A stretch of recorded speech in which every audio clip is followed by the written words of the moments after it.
Magandang araw po sa ating lahat. Andito po tayo ngayon sa aming asosasyon na kung saan ito po yung mga area na dinevelop natin.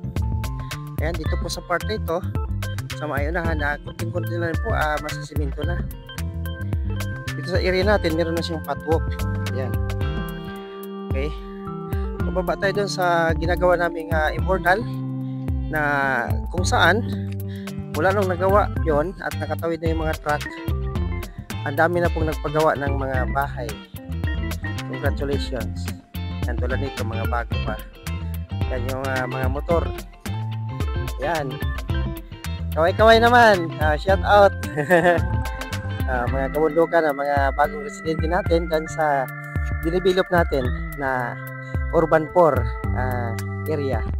Na kung saan meron na siyang tagging. Good news. Meron na mga plate number yung may mga bahay na dito. Nakatagging na po siya sa Dizon, sa mismong City Hall. Kaya wala na pong pangamba itong area na ito na makuha pa ng mga tulad ng mga malalaking negosyante dahil nakalaan na po ito sa mga tao. So swerte po yung mga kababayan natin na nagkaroon ng unit dito sa area na ito dahil napakaganda po, sariwang-sariwa yung environment. Tulad yan, marami pong kahoy. So marami na pong pumunta rito, nagpagawa ng mga kubo-kubo para doon sila nagre-relax tuwing day off o walang pasok. Habang hindi pa sila tuloy ang nakalipat dito. Tara, punta natin po yung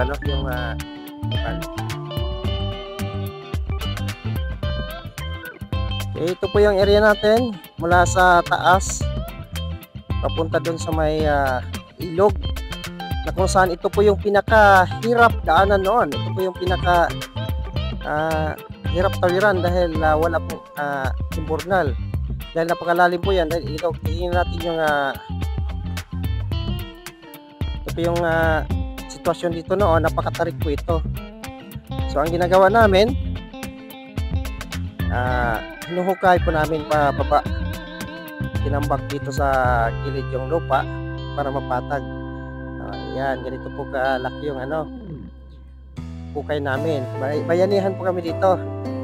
Tapos ambag-ambag kami para mabuo yung imburnal. Ayan po yung imburnal. Ayan, dalawang malaki po yan. Yan. So sa ngayon po, isang truck lang po muna ang magagandaan dahil yung kabila hindi pa natapos. So tinambakan namin para lalong umaangat at magabuilo na yung sasakyan. Yan, so ito medyo nakagawa-gawa na sila ng bahay kasi bagong bukas lang po ito. At ito po ay para sa urban 4. Yan yung ating malupit na kaibigan dito sa area. Shout out. Edit ko pa naman inaano ko para mapansin ni Mayor.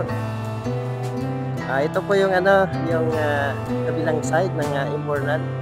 Ayan, so may mga river pa siya naka-prepare dahil dudugtungan pa po ito hanggang dito sa kabila papunta dun sa ilog. Tapos lalagyan siya ng trap. Okay, sa ngayon naka-temporary, mga sako-sako lang po muna. Okay.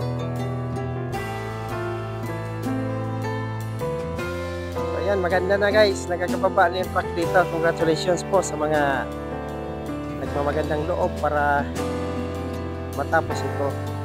Grabing tagak-takpawis dito sa kakabayanihan dahil wala pa po yung kasi wala pa yung reinforcement ng galing mismong sector. Kaya yung mga tao ang nag-initiate dito dahil napakaganda po yung area. Ang kaso lang, hindi makadaan yung truck dito at ang hirap-hirap takot na mga materialis dahil ang bigat-bigat. So ngayon po, smooth na. So hopefully bago magtagulan uli, masasiminto na ito para hindi na madulas yung mga sasakyan tuwing tagulan tulad nito. Okay. Yan, tulad yan, bagong mga gawa na bahay, mga naka-concrete na sila dahil nga nakapasok na yung truck. Ito po yung area natin guys, 200 square meter po ito. So malaki-laki pa yung hukay natin dahil i-level natin to dito sa baba mismo. sa kinakatayuan natin. Yan, may mga punong avocado na mungunga na. So ang boundary doon po sa gilid mismo ng ginagawang bahay, dalawang palapag na po yan, malaki-laki. Okay. So ito yung titibagin natin dahil meron pa tayong mission, kaya natin kinukuha ito 200 square meter, so malawak-lawak din. Yan, hati kami ng kaibigan namin, so tag 100 square meter kami dito sa gitna. Hopefully matayuan ito ng ano maganda, commercial. Ito po yung ilog, ito po yung riprapa namin para lumalawak-lawak yung dito sa harapan natin pagka diba, tatayuan natin ng commercial, diba, tindahan.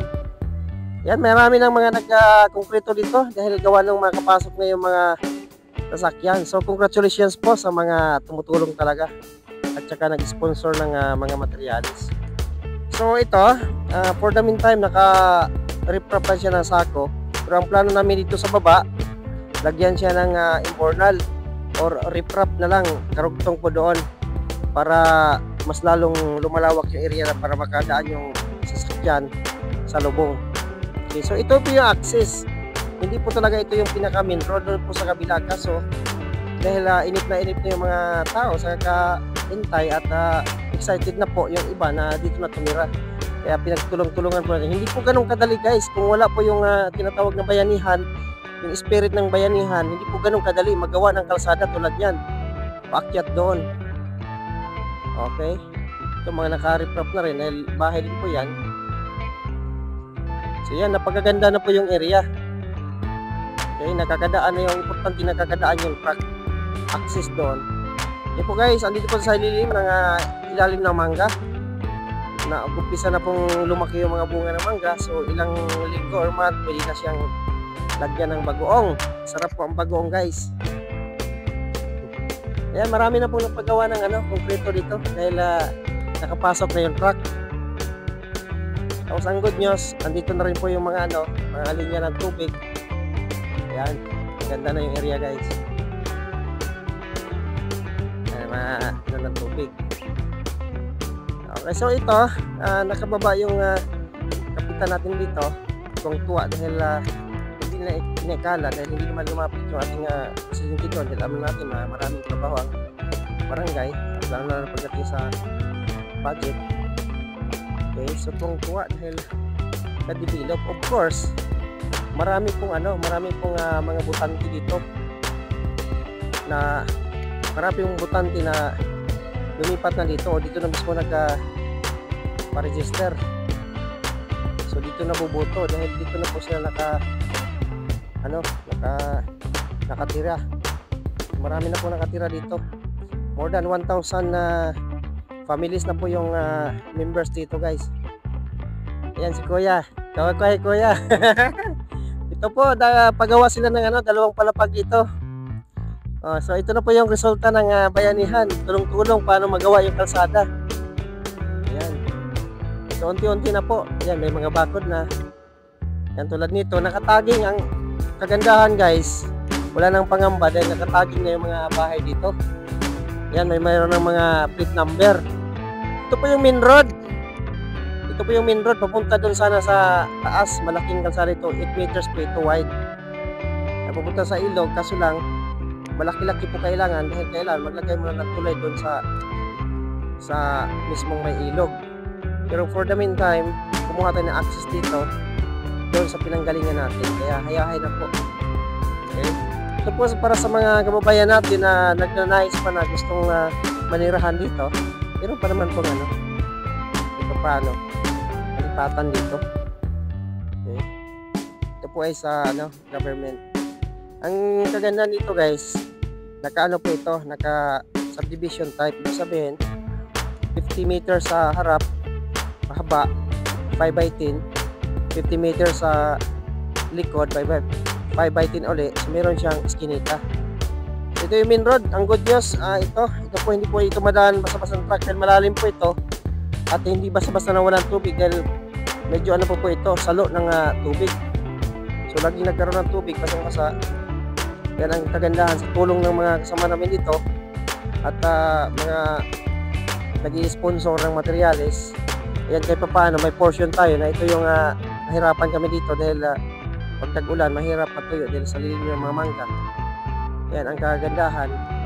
Ito na simento na. Okay? At marami na rin pong nanirahan dito. Ayan, dun sa baba. Okay. Dito hindi na ganun hirap yung mga bata. Ayan, yung mga alaga pa. Alright, may good news tayo guys. Dahil nung nakaraang linggo, bumaba yung kapitan natin dito sa Barangay Silangan, San Mateo Rizal. Sa tuwa niya, pinasayunahan niya yung nagdodonate siya ng solar panel. Ayan, ito yung poste ng solar panel. Napaka haba po ito. Okay, so maraming salamat po sa ating butihing kapitan, si Kapitan Lamsin. Ayan. So pupunta yun doon sa diretso pa po ito. Tapos yung access natin pupunta doon sa Phase 4B. Dito ang daan. So ang good news, marin na rin pong internet. Ayan, doon po tayo galing kanina. Marami nang nagpagawa. Tulad nito. So may ita tayo itong talyer. Maganda ito para may mga building, kung ano-ano ipagawa, pwede. Mga metal works. So ito guys, simento na lang po lang ito para sa mga samahan natin na galing na dito. Kung gusto yung pang ituloy dito, so ito konting effort na lang to, konting simento na lang, maayos yung area. Doon tayo sa unahan guys. Ayan ang good news, meron tayong internet nakakabit dito sa napakalaking kahoy. Ito wag daw munang putulin dahil gagawin itong landmark para siyang dol-dol. Okay, so dito nakakadaan na po yung truck. Inuurog konti yung bakod. Ito po ay area na sa INC, Iglesia ni Cristo. So naglaan po yung mga kapatiran dito ng area para sa gagawing barangay lokal. Dahil dadami po talaga yung mga residente dito mga ilang buwan or taon from now. Ayan. So at least kahit paano, ito po yung huling binabayanihan natin guys. Napakaganda po yung ito, ang hirap po talaga ito akyatin dahil tinan mo yung hinukay namin. Okay, sa taas nagpipis na rin sila mag-hukay. Ito tagusan po ito, minro doon kasi lang medyo may malalim talaga doon. Kaya dito mismo ang dinaan muna. So dito yung access ng sasakyan. Dito nakapasok yung mga Avanza, mga van pagka hindi umuulan. Pero hopefully sana bago tag-ulan, itong paangat na ito ay muna, masisimento muna. Yun ang goal ng ating presidente dito sa asosasyon. Bait po yung napakasipag po yung ating presidente dito, kaya tayo ay nagka-number 1 sa buong San Mateo Rizal. Yan, ito po yung mga mga unit, may mga nakabakod. Ito sabihin, may mga may-ari na po yan. Ang good news, ayan po yung mangga. Ang daming bunga guys. Ayan, ang lalaki na. Oh, ang sarap mamitas dito pagka medyo gurang-gurang na. Dati nung nakarang March, nung naabutan April, naabutan ko ito. Okay, sako-sako pong mangga ang nakuha ko dito. Dinala ko sa Bulacan. Tama-tama guys. Yan. Nagbunga na ng mangga. Kaya nag-canvas na tayo kung saan ang pinakamasarap na pag-uong. Ayan guys, ang kagandahan, meron na tayong plate number. Ito, ayan. So, kapag may bahay na mayroon ng plate number, tuwing 2 buwan bumaba yung mga taga-City Hall dito. Punta tayo sa area ko na dinevelop natin. Okay, meron tayong pangalawang area na dinevelop na Hobson. Yan yung tatayuan ko ng bahay. Okay, ito po yung sa kasama ko. Kasama ko rin doon sa ilog, yung 200 km pinaghatian namin. Okay. Dati po ito kawayanan. Grabe ang hirap dito, ang lalim nito. Pero ito paano, pinagtyaga namin hukayan. Ayan, nakapasok yung mga truck dito ang balikan ng mga truck. Ito paano. Okay. Pakyat doon. Meron ng mga nagtatayo ng kubo-kubo. Dahil ito po yan, huwag tayo mag-expect na malalaki agad ang itatayong bahay dito. Dahil ito po ay para sa mga urban or development. Ibig sabihin, yung pong mga nagre-renta, yung pong mga walang bahay, kung gusto magkaroon ng bahay, okay, minamadali na nga disod na magkaroon ng mga kubo-kubo, yung mga area, yung mga unit, para kahit pa paano, makabitan na ng gate number. Ito pa yung area natin, ito yung hinukay nating area. Almost 100 km ito, kunti na lang kulang, ito na lang kulang pupunta roon. Okay, dinadivert natin yung kanal sa gilid dahil siyempre pag dito sa gitna tampak ito dahil medyo malalim po ito. Ayan, pupunta roon sa ilog. So dinadivert natin yung kanal dito sa unahan. Grabing trabaho namin ito guys, ito po mano-mano. Ayan, mag-isa lang po ako na naghukay dito. Ayan. Ito po yun. Ayan, may sulog sa harap. Yan po yung kasama ko isa. Tatlo kami dito guys. Ito yung kanal. Ito nag-umpisa na rin po ako maghukay ng para sa septic tank. Dahil nare-ready na po yung materials natin na dito na po tayo maghukay ng bahay. Ito na yung kalahit na. Pinapasa namin ito ng mga nakarang taon.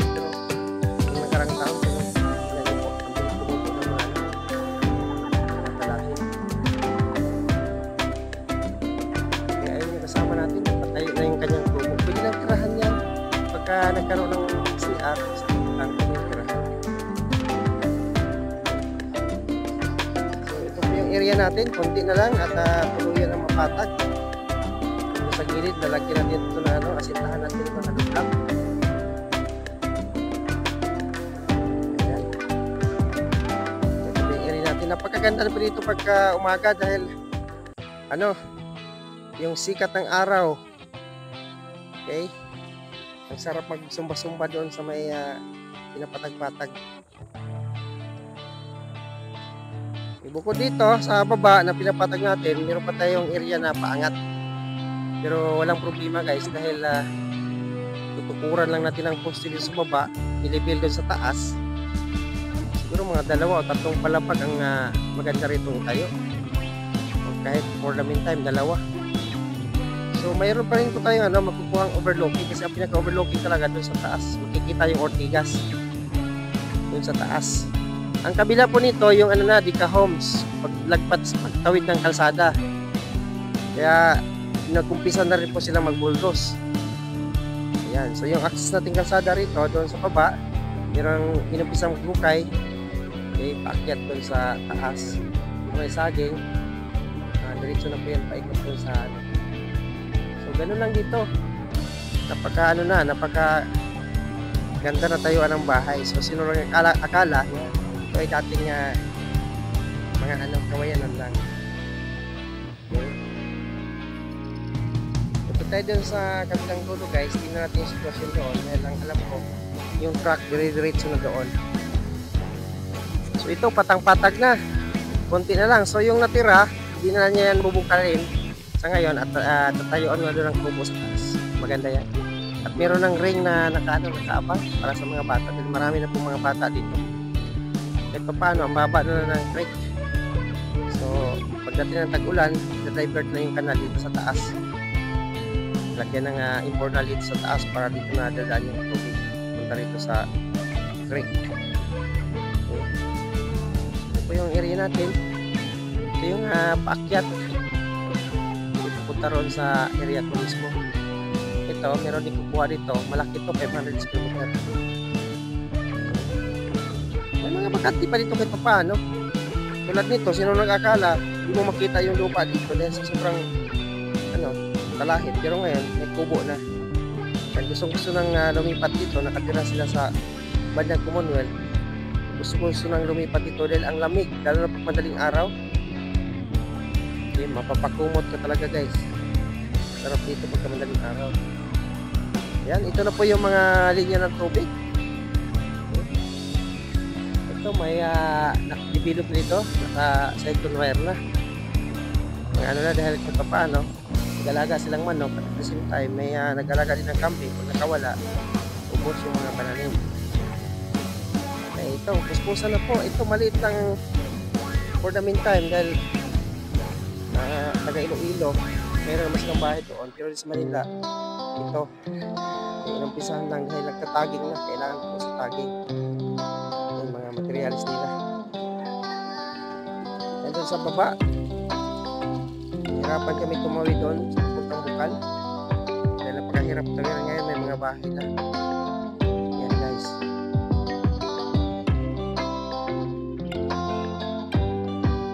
ang sarap ng ambience ito dahil ang daming nagkawiyan. Sa harap po, papunta po yan ng Masinag, sa isi Masinag. Ganda pag nagkaroon ng tulay dahil ilog po yan, malalim po yan. So ito po yung area, sana masasiminto na ito. Ito yung area ko isa. Okay, kumuha tayong kawayan. Samahan niyo po ako guys minsan, pumutol ng kawayan kung kano ka lalim yung ilog, pero kung paano. Ayan, mga kawayan natin.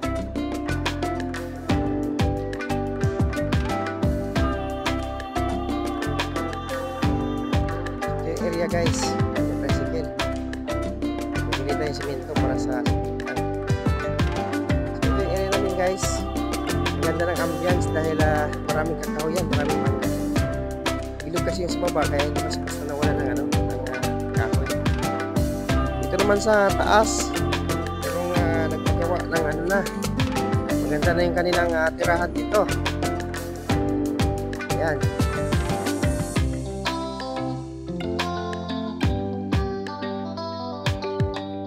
Ayan guys.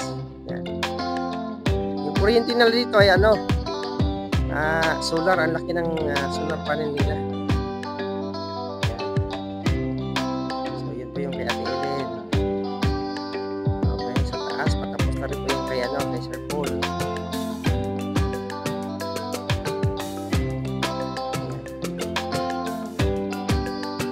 Parang kailan lang part 3 develop na yung area guys. Ito yung parang kailan lang part 3. Ayan yung mga solar sa taas pagkalaki. So ang ganda ng ambience dito guys. Gusto nila dito pag tuwing walang pasok dahil nagja-jogging, nagsusumpa-sumpa dito. Ang ganda kasi ng ambience yung ganitong area. Overlooking, maraming kahoy tulad ng mangga, pinabangan. Wow, ito na yun guys. Ayan, parang kailan lang. Ang hirap daanan dito, pero dahil sa tulong-tulong talaga, grabe ang bayanihan dito. Espiritu ng bayanihan, ito yung kasama natin. Meron na nga dito sa nakatira, nagre-renta ng 8,000 buwan-buwan. Ngayon wala nang sakit sa ulo guys.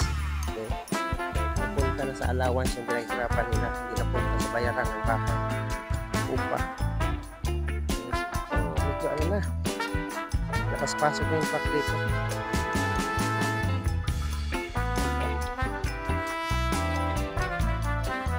Ganda ng ambience dito. Yan yung kinaano, kaya saan tindahan ko doon sa baba.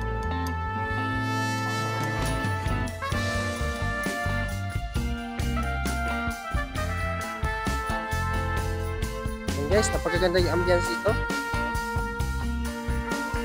Tahimik. Gano'ng maingay pa. Sa baba, may mga nakatira na rin po doon sa baba. Kaya, ito paano, marami rin dito tayo dito. Ito yung sa taas, yung natin kanina. Tapos na. Patapos na guys. Malapit na lilipat si Sir Paul. Yung sampalok, kung matatanggal ito sampalok pagka pagdating ng araw, pagka binululos na ito dahil nasa gitna, sayang. Pero ganoon talaga.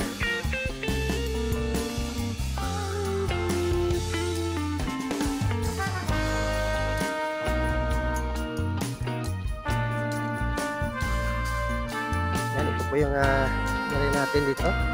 So nakapasok na yung tricycle. Hanggang dito lang po muna yung tricycle.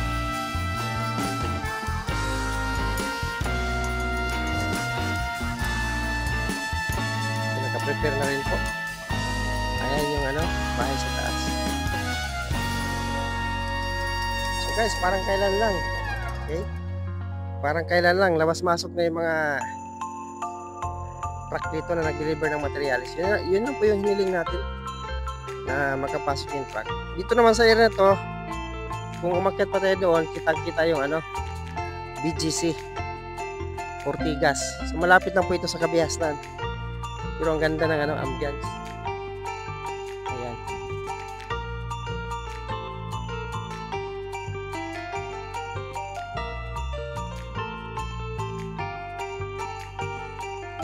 So guys, ang ganda ng area dito.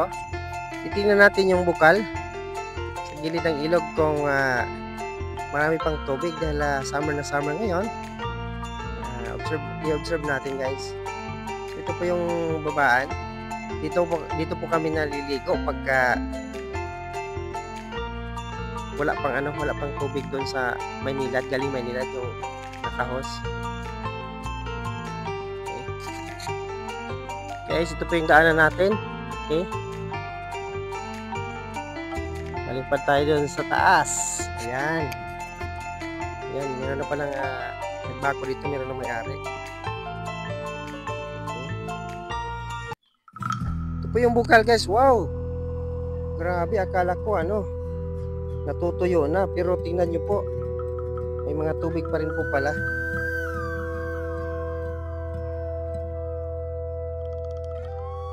Yan. Matagal-tagal rin po kasi tayo nakabalik dahil isang buwan mahigit dahil nagkatrangkaso po tayo. Ayan po, sarap maligo po talaga dito. And medyo nililinis natin kasama kaya kunti pa lang ang tubig. Nililimasan niya, nakasalubong natin doon. Okay, sana malagaan po ito dahil napapansin natin may mga nagtapon ng basura. Mga balat-balat ng shampoo, sabon. Okay, sana po guys, sa mga kasamahan natin dito, malagaan po yung area kasi napakaganda po ito. Punta dun sa baba.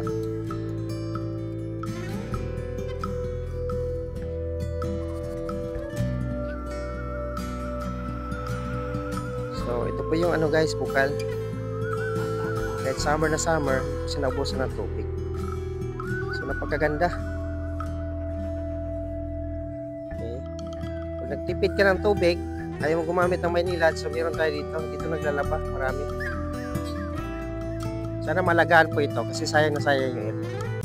Ayan, ito po ang patunay guys na nakapasok na yung truck dito.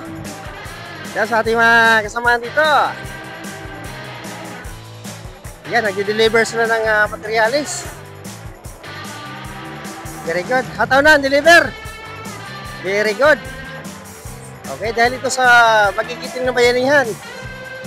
Ito po yung hardware natin na nagsusuporta sa atin nung ginagawa pa ito. Nagtambak ng mga graba. Kaya ito paano nagiging productive na yung area. Yan. Kaparayin doon sa taas.